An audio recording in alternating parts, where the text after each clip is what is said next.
안녕하세요, 홍한사입니다. 오사카 상인. 오사카 상인이 아주 유명합니다. 저도 뭐 오사카 상인들이라는 책을 썼지만은 오사카는요 상업의 역사 길죠. 제일 오래된 회사가 오사카에 있는데 전 세계에서 제일 오래된 회사. 서기 578년에 창업한 금강조라는 건축회사죠. 그러니까 1400년이 넘는 역사를 갖고 있습니다. 뭐 100년 이상 된 뭐 그런 가게는 아주 세고 널린 게 오사카. 대기업으로 보면은 일단 우리가 파나소닉이 오사카, 그다음에 아사히 맥주도 오사카, 산토리 위스키, 노무라 증권연구소, 그다음에 뭐 샤프전자, 그다음에 일동전공이라는 또 회사가 있습니다. 이 세계 1등인데, 그다음에 우리가 잘 모르는 회사 중에서 아사히 글라스라고 있어요. 우리나라 LCD, LED 텔레비 만들려면 아사히 글라스한테 무조건 그 판넬을 만들 수 있는 사파이어 가루를 수입해야 됩니다. 이게 세계 1등이죠, 아사히 글라스가. 이런 회사들이 오사카에 포진해 있죠. 오사카 전체의 경제력이 캐나다 전체의 경제력과 맞먹습니다. 그러니까 오사카라는 한 도시가 얼마나 이 상업 활동이 대단한가 알 수 있습니다. 캐나다 전체 국력하고 맞먹으니까. 이 사람들이 뭐 장사를 한 400년 동안 하면서 많은 노하우를 축적을 했죠. 그 노하우가 오사카 상인의 12계명입니다. 그러니까 오사카는 모든 사람의 피 속에 상인의 유전자가 흐르고 있다라는 말을 합니다. 심지어는 야쿠자까지도 상인의 피가 흐르고 있다는 얘기를 하는데, 예를 들면 일본의 그 노점상들이 그 길가에서 이렇게 뭐 좌판을 벌려놓고 장사를 할 때 그 야쿠자들이 자리세를 받습니다. 한 달에 2만 원씩 받죠. 2만 원을 받는데 그 야쿠자가 2만 원만 와갖고 그냥 메어라서 뜯어가는 게 아니라 거꾸로 걔들을 또 보호해 주죠. 근데 보호해 주면서 끝나는 게 아니라 장사가 이 노점상이 잘 안 된다. 그래서 이게 2만 원 받기가 좀 미안하다. 그러면 자기네들이 장사가 잘 되는 데가 어디라는 걸 딱 파악해갖고 글 보내줍니다. 야쿠자. 그러니까 이 야쿠자도 뭐 주먹으로 뭐 사람 때려 돈 뺏는 게 아니고 장사를 잘 되게 해놓고서 거기서 수금을 해간다는 거죠. 이게 뭐 야쿠자도 이렇게 DNA가 상인의 DNA가 흐르고 있는 겁니다. 또 그 오사카 바로 옆에 그 고베에 가면 그 다코야키 문어 풀빵을 파는 포코라는 집이 있는데, 이 집하고 피아노 교실하고 나란히 붙어 있습니다. 붙어 있는데 이 집 주인이 같은 사람이에요. 그러니까 이제 초등학생들이 학교 끝나고 와서 이제 피아노를 거기서 배웁니다. 배우면 엄마가 걔를 이제 집으로 데리고 가야 되니까 차를 갖고 와서 데리고 가는데, 딸이 이게 피아노 치는 거를 보고 있는 게 좀 지루하잖아. 그러니까 같은 집이니까 문어풀빵을 하나 사가지고 먹으면서 그 레슨하는 걸 보는 겁니다. 이렇게 전혀 맞지 않는 피아노 학원하고 문어풀빵집을 한 사람이 동시에 경영하면서 두 가지 이익을 동시에 취하는 이런 기반화 발상을 하는 게 이 오사카 쪽 사람이래요. 자, 오사카는요 이미 1500년대, 1580년대 하면 동남아, 소위 필리핀, 인도네시아, 뭐 베트남, 태국 이런 데하고 벌써 무역을 할 정도로 굉장히 그 상원이 아주 그 뛰어난, 개척정신이 뛰어난 사람이었죠. 우리가 그 라면을 최초로 만든 사람들도 사실은 오사카 상인이거든요. 오사카 상인이 우리가 지금 먹는 인스턴트 라면을 세계에서 최초로 만들었죠. 자, 이렇게 아주 다양하고 기발한 상상력, 또 회전수시를 만든 사람들 이제 오사카 사람들이 최초로 만든 사람이 히라이시 요시하키라고. 자, 그러면 이 오사카 사람들이 400년 동안 장사를 하면서 소위 얘들이 갖고 있는 상인 철학이 뭐냐 말이죠.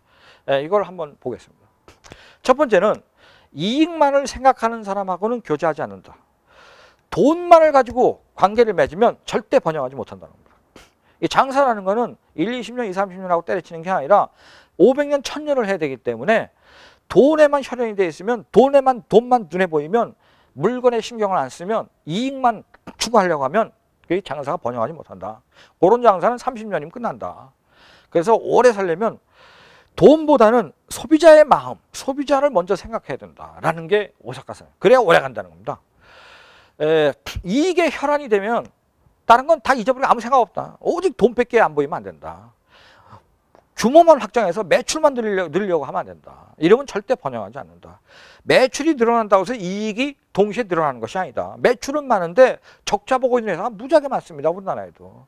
그러니까 무조건 매상을 늘리려고 하지 마라. 이익도 적정 이익을 가져야 된다. 그렇다고 많이 이익을 남기면 안 된다. 소비자들이 안다. 저 가게는 바가지 씌우는 가게다. 그러면 두 번 다시 오지 않는다. 그럼 가게 번영하지 못한다는 거죠.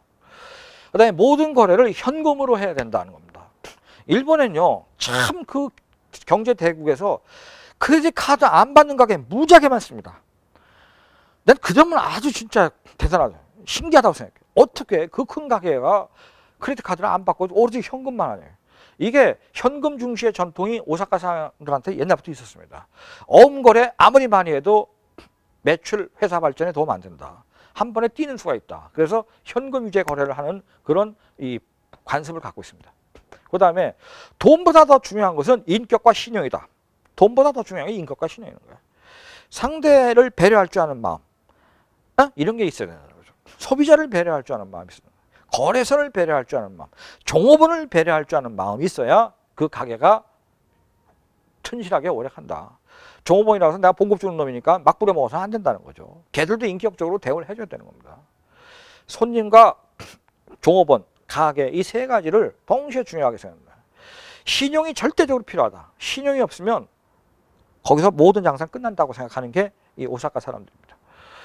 그 다음에 번 돈을 유용하게 사용하면 그에 비례해서 돈이 굴러 들어온다. 이게 뭐냐면 오사카 상인들은 돈을 벌면 다리를 놔줍니다. 옛날에는 일본의 오사카가 이 운하가 많은 도시라 소위 108개의 다리가 있는 도시라는 말이 있는데 이 강을 내를 건너가려면 전부 바지를 걷고 건너가야 되는데 이걸 갖다 어느 날 상인이 돈을 벌으면 거기다 다리를 딱 나무다리 하나 놔줍니다. 그리고 거기다가 기증 아무개 이름 딱 써놓습니다. 그러니까 시민 입장에서 봤을 때는 야, 저 가게가 떡 팔아서 돈 벌더니 그냥 전부 인마이 포켓 한 게 아니라 아, 이렇게 다리를 놔주는구나. 또 다리뿐만 아니라 길거리를 걸어가는데 밤중에 걸어가려면 깜깜하니까 이 진흙탕에 이 버선이 빠지기도 하고 그러니까 등을 많이 또 놔줍니다. 그러니까 밤에 등불을 딱 켜게 되면 그 진창을 밟지 않아도 되니까 그런 등들을 많이 사회에 기부를 하죠. 그러다 보니까 이 상인들이 좀 존경받게 되고 그런 게 생기는 거죠. 그래서 인격과 신용, 번 돈을 유용하게 사용하라라는 것이 소비자들이 아 고맙다 그 가게 등불 만들고 다리 놔줘서 우리가 가서 팔아줘야 된다라고 생각하게 만드는 거죠. 그 다음에 이제 장삿돈하고 생활비를 엄격하게 구분해야 된다는 겁니다. 우리는 그냥 그날 판 돈이 지 돈이야 이렇게 하면 안 된다는 거죠. 생활비는 전혀 자기도 봉급쟁이야. 사장도 말하자면 매출에 어느 정도의 봉급만 다 가져가는 거지 거기서 이문이 많이 남았다 그래서 지가 지 개인 통장에다 돈 넣고 그러면 안 된다는 겁니다. 요새 뭐 은행 대기업 회장들 중에서 회사 돈을 갖다가 몰래 프라이뱅킹 만들어 가지고 거기다 놓고 쓰는 사람이 있는 게 검찰에 고발당하듯이 일본 애들은 이런 정신을 매상 올린 돈이 내 돈이 아니라는 걸 벌써 알았기 때문에 이걸 400년 전부터 장삿돈하고 생활비 딱 구분했었다는 거죠. 그 다음에 이익 분배를 분명하게 해야 된다. 그러니까 자기가 가게를 열었을 때 종업원들이 다 보고 있습니다. 우리 가게가 돈을 1년 동안 얼마 번다는 거.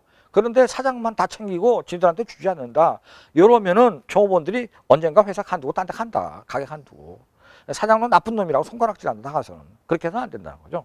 종업원들에게도 일정량의 이익을 줘야 된다는 거고 자기 가게에 참여한 주주가 있다면 주주에게도 명확하게 이익을 나눠줘야 되는 겁니다. 자, 주주는 조금 주고 자기는 왕창 갖고 있다고 하면 오래 못 간다는 거예요. 그 다음에 이익이 많이 생겼을 때 상업자본과 별도로 분리시켜서 적립을 해야 된다. 그러니까 아까 말씀드린 거 비슷한 얘기인데 그게 개인 돈이 아니라는 거죠. 자기 가게, 자기 회사 돈이니까 이걸 갖다가 따로 잘 모아가지고 연구 R&D에도 써야 되고 또 회사를 갖다가 계열사를 만들어 써야 되고 이렇게 해야 된다는 거죠. 간부의 태도나 언행에 따라 점원은 교육된다. 이 간부가 자기가 뭐 부장이고 이사쯤 됐는데 지배인쯤 됐는데 맨날 나가서 저녁 때 되면 술이나 먹고 여자인 집 가서 돌아다니고 낮에도 할 일 없으면 저 시내 나가고 어슬렁대고 이렇게 하면 안 된다는 거죠. 심지어 제가 그 오사카의 구이다오라고 아주 1년에 50만 명 오는 큰 식당이 있는데 그 집 주인 아들하고 저하고 친구입니다. 친구인데 제가 그 방송 촬영 때문에 그 집을 가서 하니까 이 아들이 자기네 집을 찍어주는 게 고마워가지고 제 옆에 계속 붙어서 심부름하니까 거기 있는 부장이 그 음식점의 부장이 그 아들을 딱 불러더니 너 지금 뭐하고 있니? 너는 종업원이야. 너는 내 밑에 있는 과장이라고. 난 부장이고. 우리의 본업은 손님에게 충실하는 건데 너 방송국에 왔다고 네가 쟁반 들고 이리 뛰고 저리 뛰고 하는데 내가 봐줄 수가 없다라고 바로 경고했습니다. 이게 우리 같은 택돔소리예요. 아, 사장 아들인데 사장 아들한테 걔한테 대놓고 네 가서 네 할 일이나 하라고 그렇게 얘기하는 걸 제가 보고 놀랐습니다. 이렇게 아주 투철하죠. 간부의 태도가 제대로 돼 있어야 된다는 거죠. 그래야 종업원이 그대로 밑에 있는 애 따라간다는 거죠. 동업자의 나쁜 습성에 물든다. 일본 사람들도 옛날에는 그 돈 좀 벌면 뭐 고스톱도 치고 뭐 술 마시러 다니고 기생집도 다니고 그랬습니다. 그런 사람하고는 어울리면 안 된다는 거예요. 자기도 모르게 물든다. 가게 망가진다는 거죠. 그다음에 자기 가족을 사랑한다. 이거는 뭐 가족이 가화만사성이죠. 가족이 잘 평온하고 아픈 사람이 없고 해야지 가게도 자기 나와서 아무 걱정 없이 가게에 전념할 수 있으니까 가족을 사랑해줘라. 이거는 뭐 종업을 사랑해줘라 이 말과 같습니다. 우는 소리를 하지 않는다. 우는 사람들은 요새 뭐 경기가 안 좋다고 막 징징거리는 사람 많습니다. 우는 소리 한다고 도움이 절대 안 됩니다. 오히려 의연하게 당당하게 참고 기다려야지. 이거 갖다 죽겠어 이런 소리, 이런 말 절대 하면 안 돼. 죽겠습니다 이런 말 하면 안 돼. 한국 사람은 무지하게 이 죽겠습니다 소리를 많이 하든 더 죽겠어, 목말라 죽겠어, 이런 말은 하지 않아. 도움이 안 돼. 그다음에 자기 힘만 믿지 말고 겸손하게 손을 맞아라. 이 장사꾼이 말이야, 돈을 벌면 갑자기 간땡이가 부어가지고 그 500원, 1000원짜리, 만원, 2만원짜리 사러 온 손님이 갑자기 하찮게 보여준다고. 요렇게 하면 망한다는 거는. 지가 돈 좀 벌었다고 나갈 때는 지는 에쿠스 타고 간다고 말이지. 자기네 집에 조그만 승용차, 소형차 타고 경차 타고 온 손님 무시하면 안 된다는 거예요. 우리나라 사람들은 이 거만한 장사꾼이 많습니다. 돈 좀 번 사람 중에서는. 그러면 안 된다. 그 다음에 돈을 갚을 날에 갚지 말고 그보다 먼저 갚아라. 그러니까 우리가 말일날 돈을 자기가 주기로 했으면 돈이 들어왔으면 그보다 먼저 줘라. 우리 한국 사람은 어때요? 돈을 주는 일에는 아주 삐댈 대로 삐대다가 맨 마지막에 가서 돈을 준단 말이야. 실제로는 날짜도 막 어겨가면서. 이렇게 하면은 신용을 잃는 것이다. 이게 서로 장사꾼은 장사하는 사람과 거래선하고는 서로 이 협력 관계지 이게 하청 관계가 아니거든. 자기가 그 집에 배추나 파나 물을 사준다 그래서 그 사람이 자기 종이 아니거든. 그 사람을 무시하면 안 되거든. 그 사람 무시하면 나와서 손가락 치고 딴 데가 욕한다고. 그러면 자기가 손해거든. 그렇게 하면 안 된다는 거죠. 외상은 필요한데 외상이 많다고 해서 이익이 많은 게 절대 아니다. 그게 외상 거래를 하지 말라는 얘기예요. 그런데 현대사회에서는 어음도 있고 하니까 이게 다 외상이기 때문에 안 할 수는 없지만 많이 팔려고 외상 주는 거 이런 것은 상인에게 도움이 안 된다라는 거죠. 그 다음에 구매자가 좋아하는 판매자가 된다. 손님이 좋아하는 장사꾼이 돼야 된다는 거예요. 그 집에 가면은 그 사장이 돈도 많은데 굉장히 겸손하다. 되게 친절하게 대한다.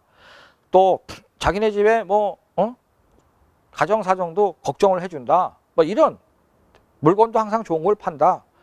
언제나 그 집 거는 맛있더라. 언제나 그 집은 벌레 먹은 거 이런 거 팔질 않고 정말로 좋은 물건을 팔더라. 이런 그런 사람이 돼야 된다. 그다음에 장사에 방해가 되는 사람이 있다면 그건 바로 자기 자신이다. 이게 참 무서운 말이에요.